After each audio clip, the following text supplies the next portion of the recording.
Bonjour à tous. La paracha que nous lisons cette semaine dans toutes nos synagogues est celle de Toldot.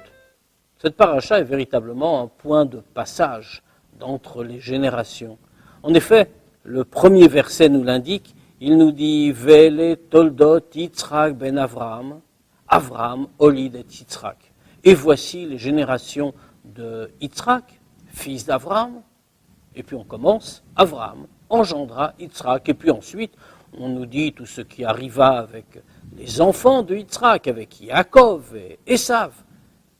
Mais ce qui retient immédiatement notre attention en ce début de paracha, c'est justement cette répétition dont on ne comprend pas vraiment la nécessité.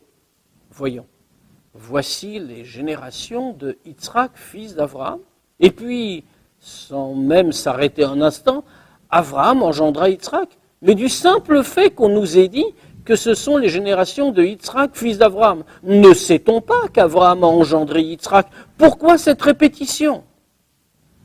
Bien justement, c'est une question traditionnelle. Pourquoi entreprend-on de nous répéter cela à plusieurs reprises? Pour une raison très simple. C'est qu'Avraham et Yitzhak, l'un est le père et l'autre le fils, bien sûr, mais ils sont très différents l'un de l'autre. Avraham, on le sait, est l'incarnation même du chesed, de la bonté.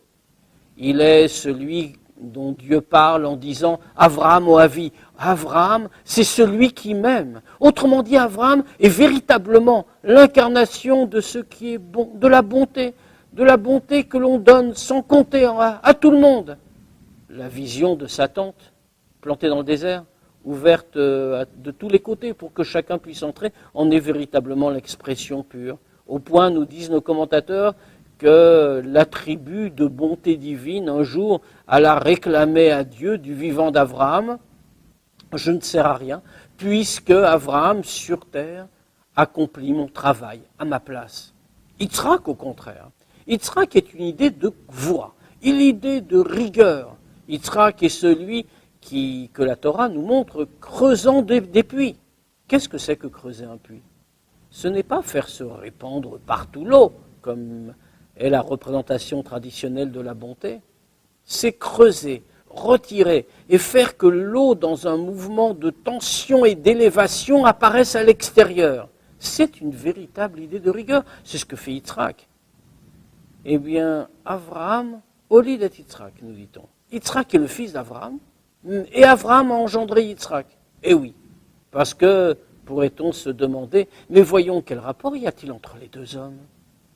D'ailleurs, au sens premier de la paracha, c'est ce que nous voyons, les peuples du monde s'interrogent et disent, mais l'un n'a pas pu engendrer l'autre, ils n'ont pas de rapport. Pourquoi donc? Mais parce que l'un est la pure bonté, l'autre est la pure rigueur. Comment l'un pourrait-il descendre de l'autre?